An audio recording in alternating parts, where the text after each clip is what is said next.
فغيفتح قلبي.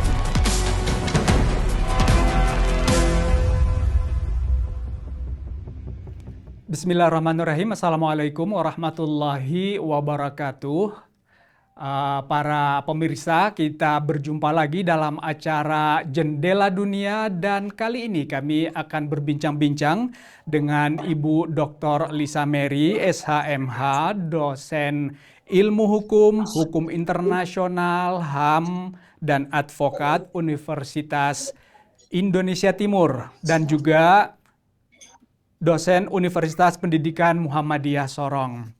Kami akan berbincang-bincang tentang, kalau kita ingat kembali 4 bulan yang lalu Amerika dan Israel mengagresi Iran dan pada hari pertama serangan mereka ada 120 anak-anak minab, anak-anak sekolah SD yang gugur dan ternyata bahwa sampai saat ini hukum masih belum berbicara tentang mereka.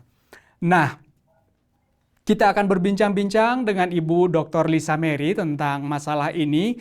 Dan sebelumnya saya akan menyampaikan tentang konteks kasus minab ini berdasarkan Amnesty International.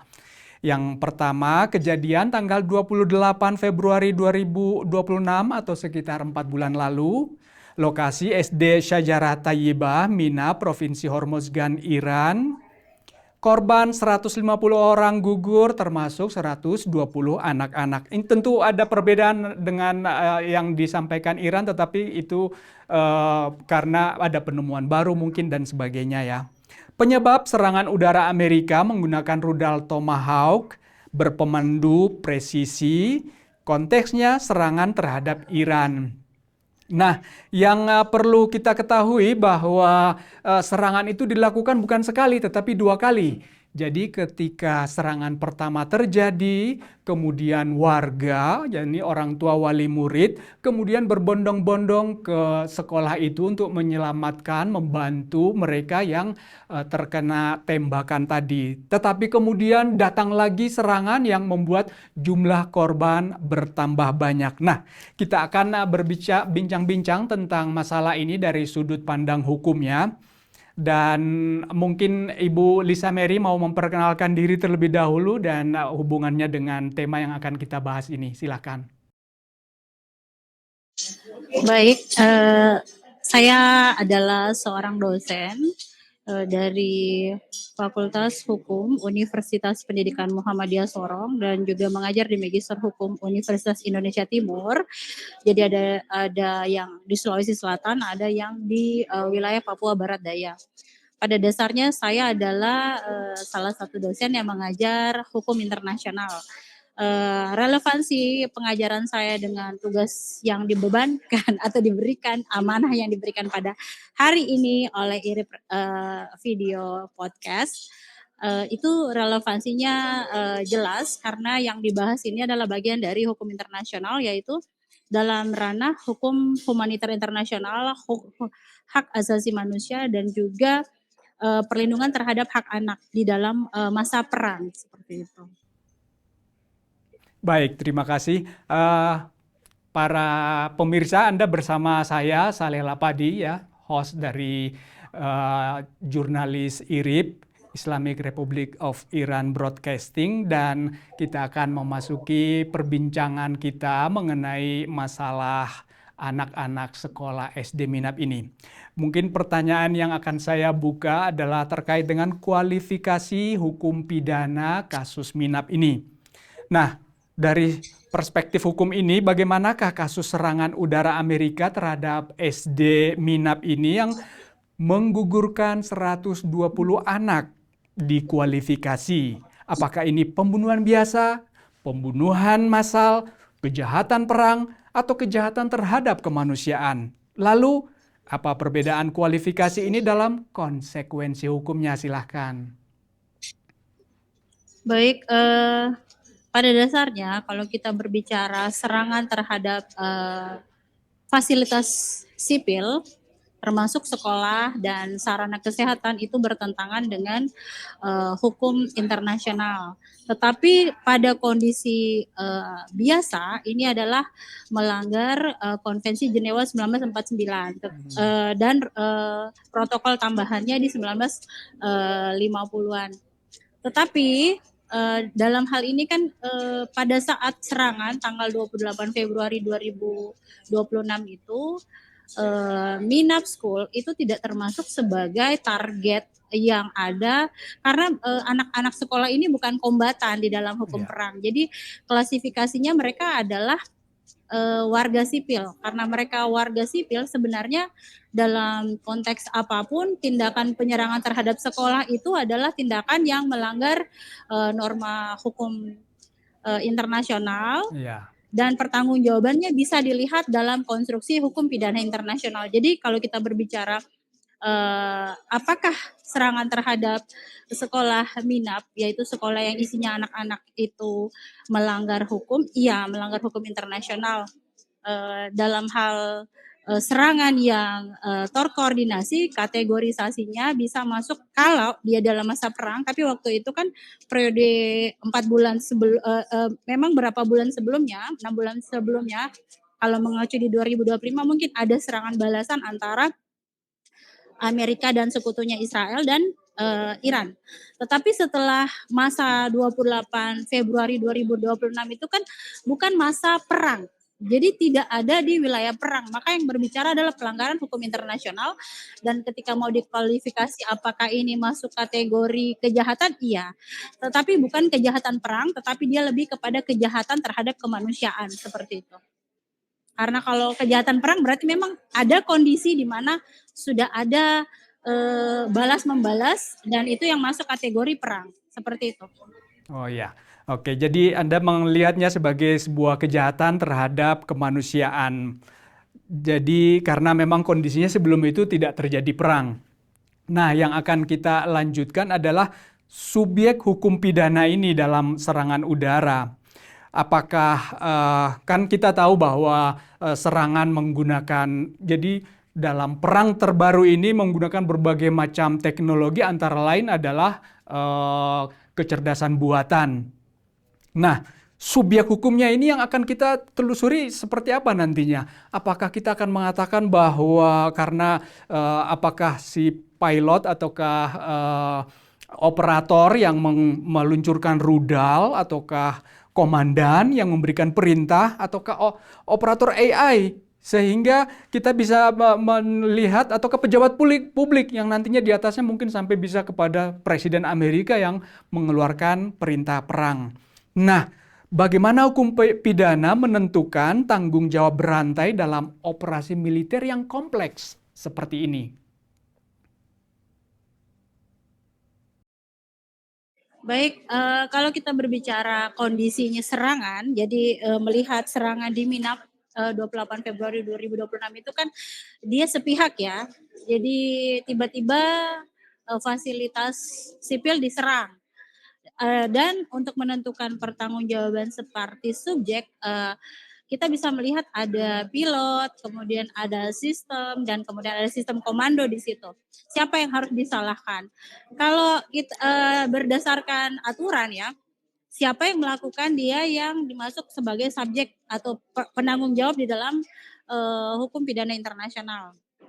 Nah, pertanggungjawaban itu kan sanksinya ada di hukum pertanggungjawaban siapa yang melakukan serangan.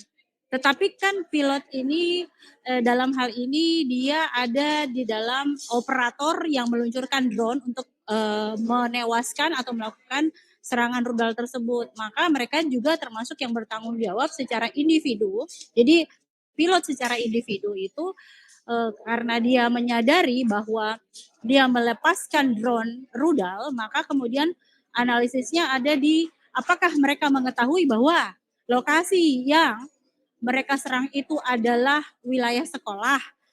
Jadi ada dua opsi. Kalau mengetahui berarti dia masuk kategori adalah mereka yang bertanggung jawab berdasarkan pasal 25 ayat 3 huruf A dari Statuta Roma.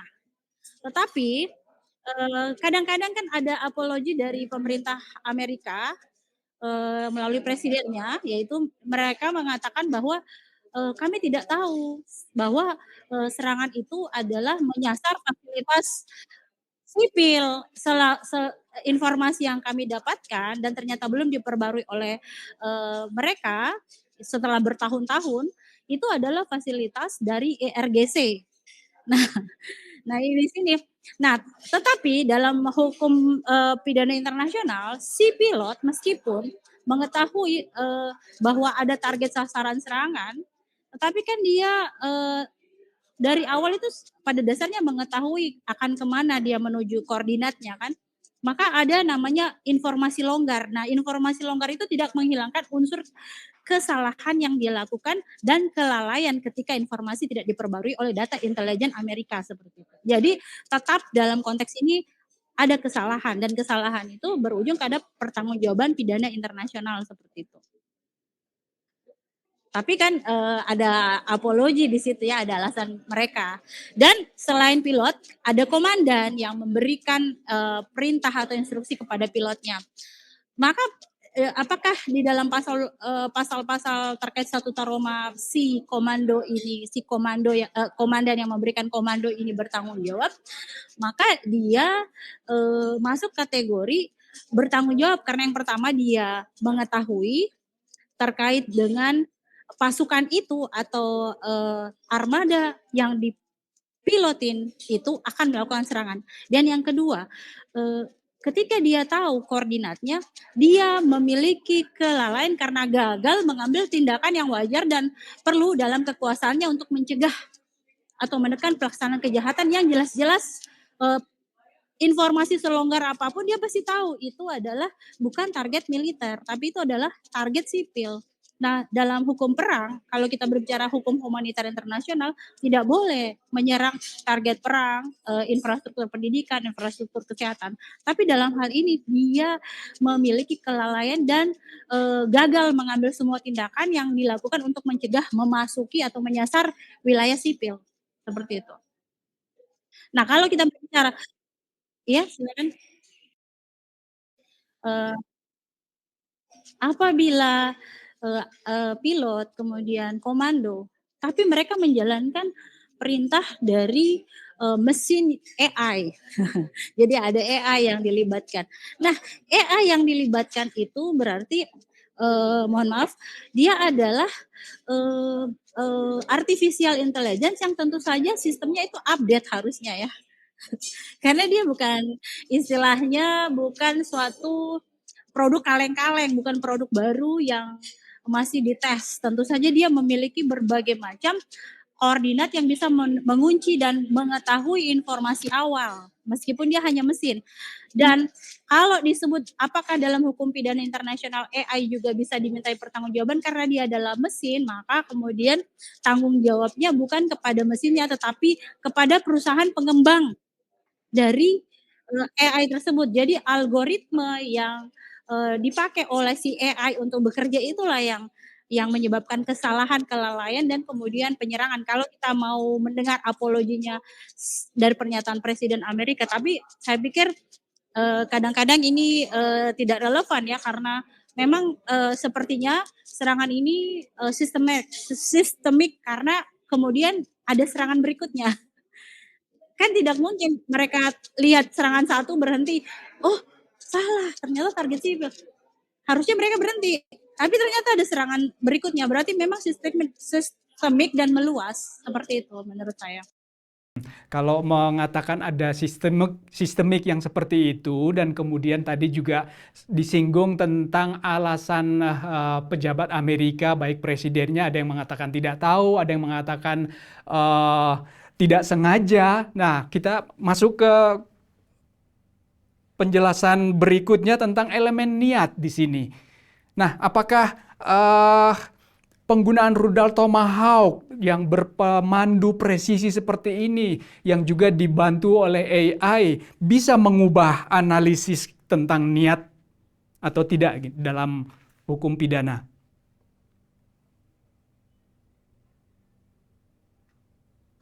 dalam hukum pidana, kalau kita berbicara hukum pidana nasional kan penekanannya pada mens rea ya. Mens rea itu atau artinya apakah orang tersebut atau individu yang melakukan suatu perbuatan, baik itu pelanggaran atau itu kejahatan, mengetahui bahwa kalau dia berbuat A, hasilnya akan seperti ini. Nah, dalam kategori ini, pilot itu kan ada di bawah perintah komando. Komando juga memakai AI dan pada dasarnya mereka itu tidak serta-merta tuna terhadap informasi bahwa target ini bukan target sipil. Kenapa? Karena ada berbagai macam unsur yang bisa kelihatan di situ. Oh, di sebelah sini itu pemukiman, di sebelah sini itu sekolah, sebelah sini itu pasar. Oh, berarti ini memang bukan targeting satu negara untuk membuat pangkalan militer. Kan pangkalan militer itu pasti dianalisis, apalagi komando negara maju seperti Amerika ini, seperti negara Amerika ini tentu saja mereka mengetahui berbagai macam informasi. Jadi dalam hal mens rea, saya pikir mereka tahu ya, cuma mereka bersembunyi di alasan lalai mengupdate informasi terkait wilayah minap, di mana di situ ada sekolah. Dan kemudian yang kedua adalah pada saat pilot sudah meluncur di dalam suatu armada pesawat yang akan melemparkan rudal yang menggunakan AI, dia bisa melihat kan jarak pandangnya itu masih ada akses untuk melihat bahwa di situ adalah sekolah. Artinya meskipun dia diperintahkan oleh komandonya, ada dikendalikan oleh AI, tapi kan dia masih sempat melihat. Nah, kemampuan melihatnya itu yang berakibat dia mendapatkan informasi awal dan itu artinya dia tahu. Tapi kalau dia melanjutkan, nah inilah yang perlu kalau dalam investigasi harus dibuka kotak hitam dari pesawat tersebut. Black box-nya harus dibuka karena pasti ada percakapan. Mungkin ada komunikasi yang bisa memberikan sinyalemen indikasi bahwa aduh, saya mau menyerang nih, titik koordinatnya ternyata sekolah. Kalau ada percakapan seperti itu dan Amnesty International atau investigator internasional bisa dapat percakapan itu kan bisa kebukti indikasi dan bahkan aktor-aktor intelektual di balik penyerangan minap itu bisa ditargeting untuk dikenakan pertanggungjawaban menurut hukum pidana internasional. Menurut saya seperti itu sih. Mens rea-nya jelas. Iya. Apalagi kalau kita tambahkan dengan teknologi bahwa dengan citra satelit yang memiliki presisi bahkan sampai 0,5 meter, dia bisa melihat sampai sedekat itu, kan mestinya tahulah bahwa di situ ada aktivitas anak sekolah ya. Nah, kalau kita berbicara mens rea ya, kita tidak berbicara tentang actus reus saja dalam pidana atau intention untuk melakukan suatu perbuatan, tetapi ketika dia disuruh dan mau melakukan sesuatu, si pilot pasti kemudian memiliki logika berpikir. Jadi actus reus itu kan kepada tindakan fisiknya, tetapi di dalam pemikirannya dia pasti akan ada pemikiran untuk wah ini target sipil.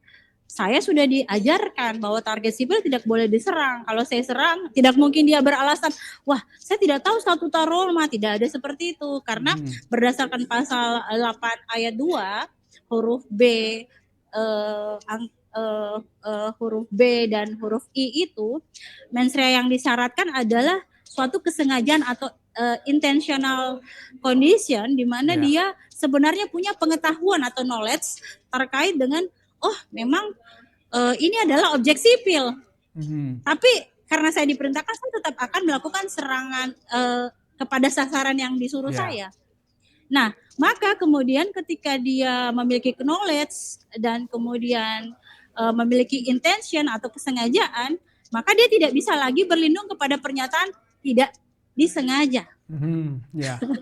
Atau pembelaan hukum yang valid. Karena ketika dia melakukan itu, maka ini seperti melakukan penalaran yang belok. Sudah jelas-jelas punya intention, sudah jelas-jelas punya pengetahuan atau kesadaran terkait target serangan, dan sebenarnya belum dikunci untuk mundur, tapi tetap dilakukan. Maka itu disebut dengan mens rea dari niat untuk melakukannya menjadi actual reus, menjadi suatu tindakan fisik yang nyata seperti itu. Maka kemudian berlindung pada pernyataan tidak sengaja karena tidak tahu, itu sebenarnya tidak bisa menjadi klaim. Jadi ada juga disebut kecerobohan sadar atau recklessness atau dolus eventualis dalam hukum pidana itu, dia pasti atau si subjek pelaku dia menyadari kalau dia tetap melakukan penyerangan ini akan ada akibat terlarang yang terjadi. Tetapi karena dia memiliki recklessness atau dolus eventualis atau sengaja ceroboh, maka kemudian dia tetap mengambil resiko melakukan penyerangan ke wilayah sipil, dalam hal ini sekolah di Minap tersebut. Oke, jadi kalau tadi kita bicara sampai ke tahapan bahwa operator itu bagaimanapun juga dalam kondisi sekarang ini, dalam perang modern ini, dia sudah tidak bisa lagi berdalih bahwa saya tidak tahu dan lain sebagainya, tidak ada niat dan sebagainya, karena memang dia tahu karena dengan adanya teknologi dan sebagainya. Tapi kita melangkah lebih jauh tentang doktrin tanggung jawab komandan. Ketika misalnya bagaimana perang modern yang semakin kompleks ini, komandannya juga akan mengatakan bahwasanya saya tidak tahu karena yang mengambil keputusan ternyata AI katanya gitu. Gimana hukum pidana melihatnya? Komando kan bekerja untuk memberikan instruksi kepada anak buahnya, dalam hal ini pilot. Nah itu tadi saya bilang kotak Pandoranya, si kotak hitam itu tentu saja menjadi warning, pendahuluan atau warning atau dari awal informasi dia pasti akan bilang, wah Pak Bos, ini saya lihat ternyata target serangan nih Pak Bos. Kayaknya bakalan habis kita di dunia internasional karena melanggar hukum internasional. Kenapa bisa? Oh, di bawah ini saya lihat sekolah, kiri kanannya tempat sipil. Gimana, lanjut tidak? Kalau komandonya kemudian lanjut, please continue your action. Nah, kalau dia seperti itu, waduh, berarti dia tidak bisa lagi, itu kembali lagi. Seorang komandan seharusnya mengetahui. Jadi kalau dia beralasan tidak tahu, tidak update terkait informasi AI yang digunakan dalam rudal presisi Tomahawk-nya itu, maka dia juga kena di dalam kelalaian berat karena mengabaikan informasi yang tersedia. Tidak mungkin kalau suatu intelligence, suatu negara canggih seperti Amerika itu turun menyerang suatu target dan kemudian mengabort suatu putusannya itu tanpa pendalaman sistematis. Jadi pasti dia sudah dalami itu. Jadi yang pertama, kalau dia memang berlindung pada informasi yang tidak akurat akibat AI berarti kelalaian berat. Sementara kalau dia berlindung kepada tahu tapi tetap melaksanakannya, maka kejahatan berat. Seperti itu. Jadi kalau untuk percakapan yang bisa menjadi salah satu barang bukti yaitu black box-nya itu. Apa ada warning dari si pilot awal seperti itu. Oke, jadi kita sudah agak bisa mengerucut bahwa sudah semakin sulit untuk mau berkelit lagi, tapi kenyataannya bahwa sampai saat ini Pentagon hanya mengatakan bahwa kami sedang menyelidiki, padahal waktunya sudah 4 bulan. Sementara kita ketika berbincang-bincang tadi itu sebenarnya masalahnya sederhana gitu ya. Iya, sederhana, tetapi tidak sederhana kalau negara yang bersangkutan, negara yang menginisiasi penyerangan itu selalu menggunakan jawaban-jawaban yang sebenarnya ya. Kalau kita berbicara secara logika sederhana pun itu tidak bisa diterima akal sehat. Karena kecuali ini negara yang secara teknologi mundur ya, atau dia adalah dilakukan oleh negara berkembang yang sistem AI-nya, sistem rudalnya masih cenderung sulit berkembang. Tapi negara seperti Amerika itu kan adalah negara pemasok negara-negara maju, punya sistem pertahanan atau defense. Iya. Masa dia mau kasih contoh ini loh, bentuk serangan saya ke salah satu negara di Timur Tengah yang katanya dia merupakan negara yang tidak baik. Tapi kemudian dia melakukan atau mengawali serangannya dengan niat yang tidak baik juga, yaitu masuk di wilayah sipil. Dan kemudian dia berkelit di kelalaian. Nah, kalau ini perusahaan dia sudah dikatakan melakukan one prestasi. Iya, iya. Berat justru. Seperti itu. Melihat bahwa ada 120 anak yang gugur. Bagaimana Anda melihat hukum pidana internasional misalnya untuk melindungi anak-anak dari dampak perang seperti yang terjadi di Minab ini? Nah, ini lebih parah lagi ya. Karena pertama tidak dalam kondisi perang. Oh ya. Serangan ke sipil. Sipilnya anak. Nah, kalau kita mengacu kepada hukum, kita mengacu kepada dua ya. Ada hukum nasional negara yang diserang, yaitu hukum nasionalnya Iran Iya. terkait dengan perlindungan anak, dan kemudian kita bisa mengacu kepada hukum internasional dalam kategori konvensi perlindungan hak anak. Dan itu konvensi ya. Iya. Dan kemudian kita juga mengacu kepada apakah anak-anak merupakan kombatan. Nah, dalam hukum perang misalnya, anak-anak pun di dalam hukum humanitar internasional itu tidak masuk sebagai kombatan. Jadi penduduk dan anak-anak itu masuk sebagai non kombatan. Maka di dalam perang pun dia harus dilindungi dan wajib dilindungi.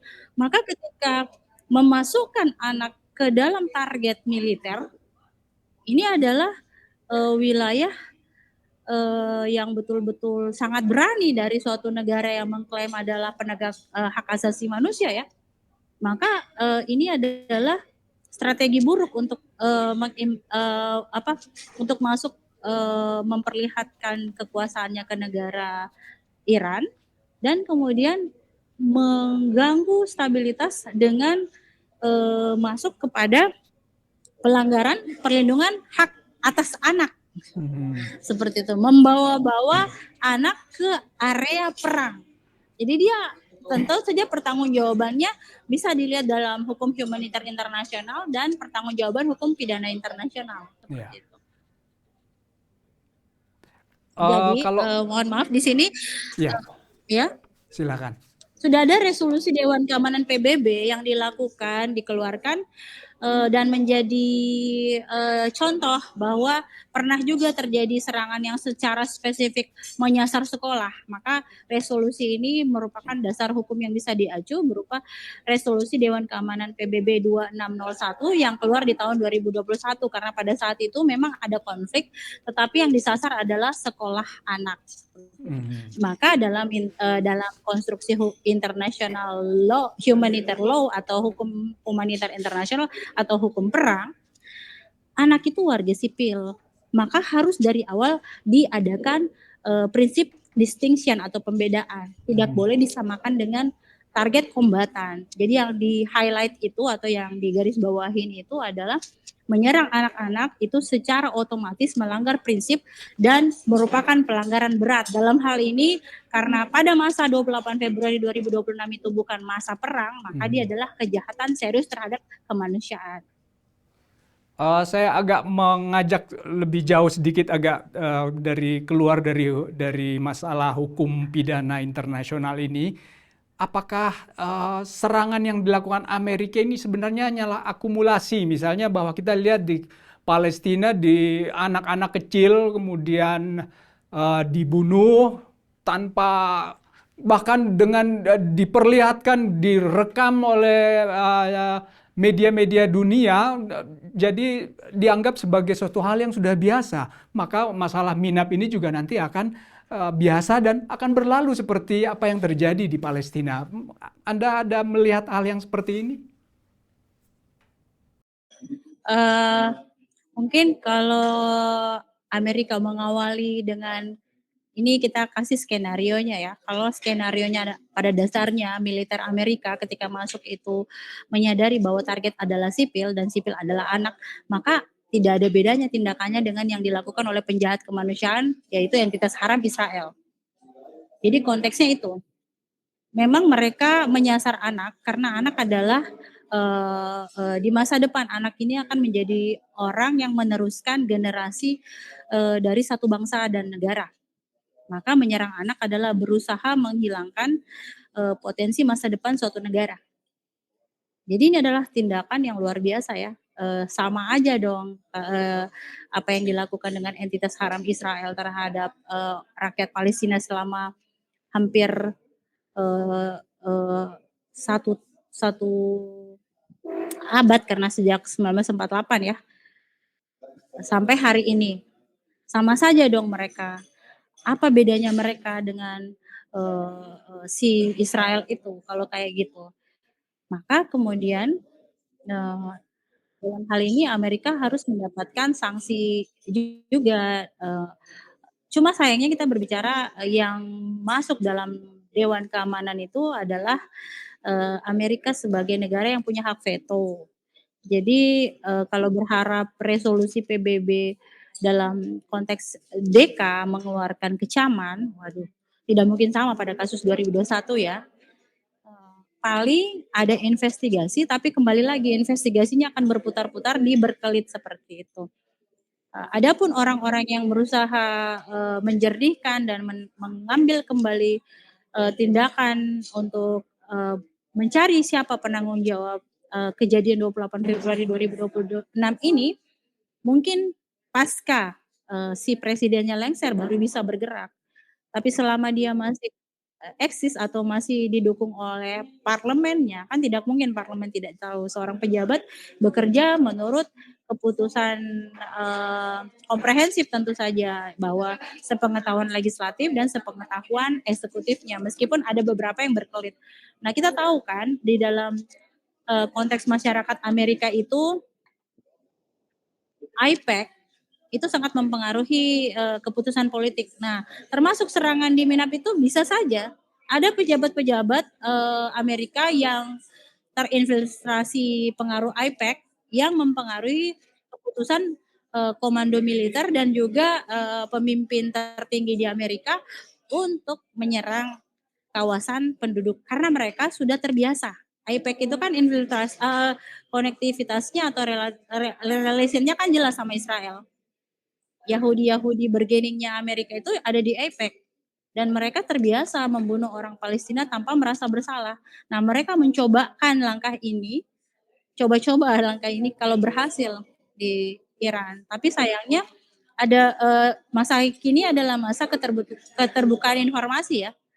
Dan klaim-klaim yang mereka lakukan itu untuk Amnesty International pun terbantahkan seperti itu.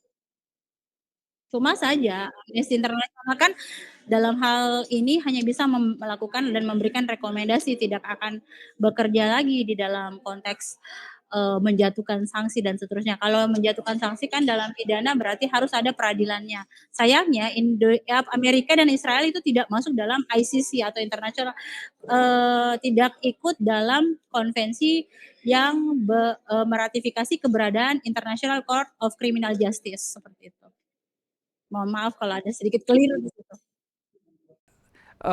Bahwa kita melihat kasus Minap ini apakah dengan intervensi politik, ya, baik dari Presiden Amerika maupun hak veto mereka ataukah mungkin hak yang lain yang mereka miliki, apakah berarti kasus Minap ini akan menjadi kejahatan tanpa hukuman? Sebenarnya begini ya, Ya. kalau kita berbicara politik di dalam negeri Amerika Serikat itu sekarang ketika mereka meminta lagi pendanaan untuk membangun Israel Raya dan membackup lagi pembangunan di Israel di wilayah Palestina yang masih ada sisanya itu sudah terbelah suaranya antara Demokrat dan Partai Republik.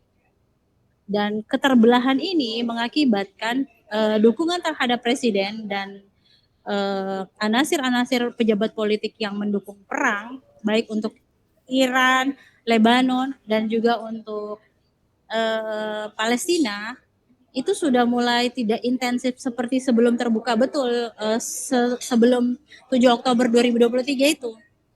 Tapi setelah 7 Oktober 2023, di mana Hamas memulai menyerang fasilitas sipilnya si Israel itu, di situ kan kebuka. Maka ternyata orang-orang Amerika sendiri menyadari uang pajaknya mereka itu banyak lari ke perang yang sebenarnya tidak perlu.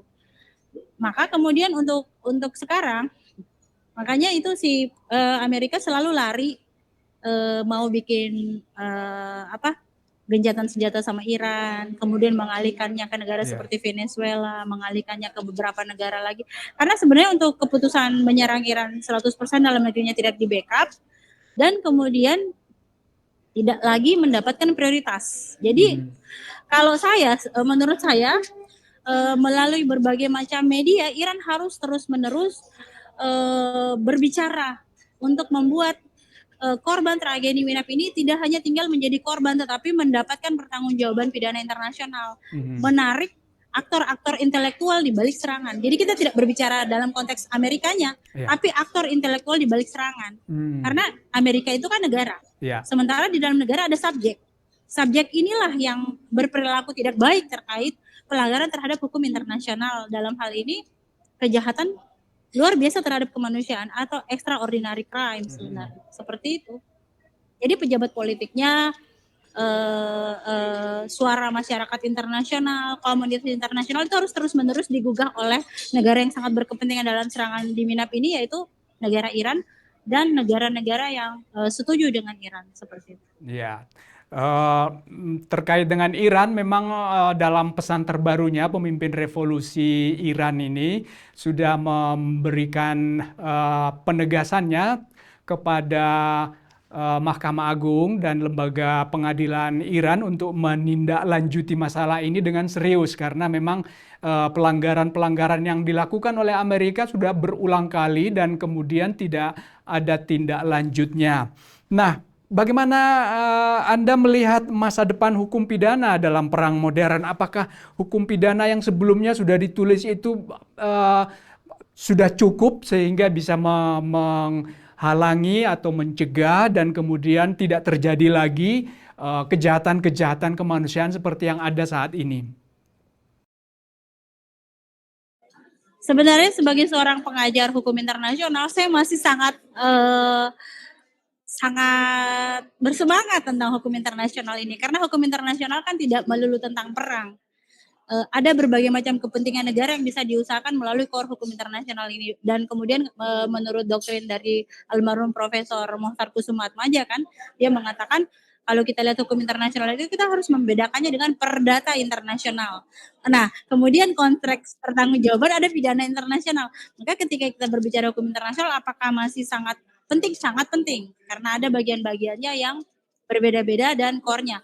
Nah, termasuk dalam hal ini, dalam hukum internasional yang ada bagiannya dalam hukum pidana internasional, hukum humaniter internasional, negara masih bisa mengusahakan melalui DK, Dewan Keamanan PBB. Tentu saja di Dewan Keamanan PBB kan kita masih memiliki negara yang memiliki hak veto seperti Rusia, Cina, dan negara-negara ini masuk kategori negara maju dan besar. Dan memang secara eksplisit betul-betul memiliki hubungan yang baik dengan Iran. Nah, mereka bisa mengusahakan, menginisiasi, bahkan mengeluarkan rekomendasi untuk Dewan Keamanan PBB membuat pengadilan in absentia. Misalnya Amerika beralasan, kami kan tidak menandatangani konvensi terkait ICC atau International Criminal Court of Justice itu. Tapi kan dia masih memiliki kepentingan dengan DK, karena dia masih memiliki kepentingan dengan DK, dia itu bagian dari Dewan Keamanan, dan di situ ada teman mereka seperti Cina dan Rusia yang mengajak Dewan Keamanan untuk mengeluarkan resolusi yang terus-menerus memberikan perhatian kepada serangan di Minap ini. Maka bisa saja meskipun tidak ada aktor intelektual yang hadir di peradilan kriminal court yang menuntut hukum pertanggungjawaban pidana internasional itu tidak hadir, tetapi tetap ada proses peradilan yang adil. Nah, proses peradilan yang adil dengan in absensianya si aktor intelektualnya itu sudah memperlihatkan iktikat baik masyarakat internasional untuk peduli kepada serangan-serangan kepada orang sipil di kemudian hari. Karena kalau tidak dilakukan, maka negara tertentu bisa lagi melakukan hal yang sama tanpa ada penyelesaian. Karena kan suatu kasus seperti ini dibutuhkan penyelesaian. Maka apakah hukum pidana internasional masih sangat aktual dan penting? Penting.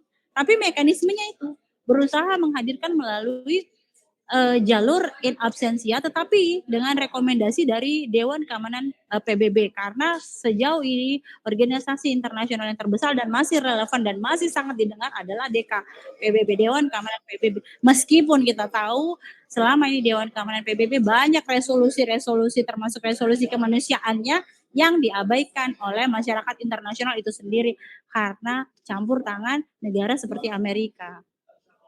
Ya, terima kasih sekali atas penjelasan yang cukup lengkap tentang kasus anak-anak Minab yang menjadi korban agresi dari Amerika dan Israel terhadap Iran.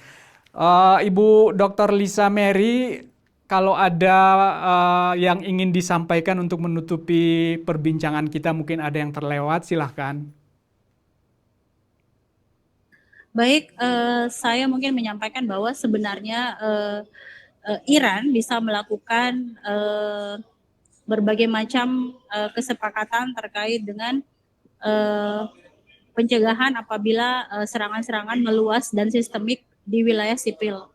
Dan kemudian itu mungkin negara dengan negara ya. Jadi kerangkanya negara dengan negara dan kemudian tetap mengumpulkan bukti forensik dan kemudian bukti digital termasuk kesaksian-kesaksian orang-orang yang hadir pada peristiwa serangan itu dan pejabat-pejabat politik Amerika yang kemungkinan terlibat di dalam propaganda menghasut militer Amerika untuk melakukan serangan pada 28 Februari 2026 itu dan kemudian mulai mendapatkan laporan intelijen di balik peristiwa tersebut. Dan sebagai penutup, saya sangat bersimpati terhadap kejadian yang menimpa sekolah anak-anak di Minab sehingga menewaskan 120 anak dan 170 orang secara keseluruhan. Dan sangat menghancurkan hati ibu-ibu yang ada di sana dan bahkan serangan masih sampai hari ini tidak diketahui tentatif. Semoga rakyat Iran tetap kuat dan semoga negara-negara makin menyadari pentingnya membangun koalisi berdasarkan kesetaraan sesuai dengan amanat hukum internasional bahwa kita dalam konteks hukum internasional adalah komunitas yang sederajat, tidak ada yang subordinatif. Dan semoga dunia semakin aman. Terima kasih atas kesempatan yang diberikan saya. Sama-sama. Assalamualaikum warahmatullahi wabarakatuh. Waalaikumsalam warahmatullahi wabarakatuh. Terima kasih Ibu Dr. Lisa Mary, SHMH, dosen ilmu hukum, hukum internasional, HAM, dan advokat Universitas Indonesia Timur Makassar dan Universitas Pendidikan Muhammadiyah Sorong. Wassalamualaikum warahmatullahi wabarakatuh.